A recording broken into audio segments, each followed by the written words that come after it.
Inside the doors of Houston's First Episcopal Church west of Main Street, this 10-page lawsuit paints a troubling picture of sexual abuse by a former employee gone unchecked by church leaders. Shock and terror and disbelief that this was happening to her. Attorney Jessica Dent represents Jane Doe, an accounting department employee, for 2 years. After being hired, her boss told her school policy requires the staff take new employees to dinner and to wear a nice dress. She arrived to a table for two and a $700 bottle of wine purchased on the school's credit card. Later, he allegedly told her he had a sex addiction. He only started giving her verbal red flags, making sexual comments whenever he needed to. His behavior allegedly escalated into forcing her to have sex with him, sometimes threatening her employment status if she didn't comply. At other times, he carried knives with him and he would hold her at knife point and force her to have sex with him. Jane Doe reported him to church leaders after 2 months,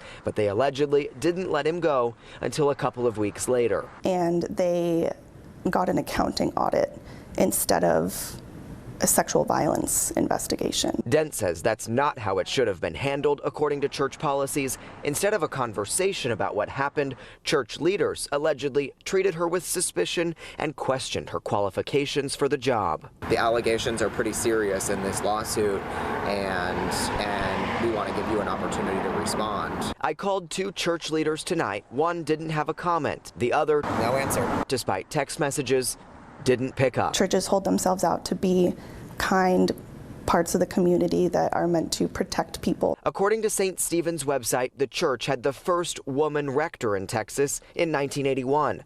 Jane Doe hopes her story is one that empowers other women if their sexual abuse complaints aren't addressed. There's always a way for you to seek justice and perhaps change that and keep that from happening to someone else in the future.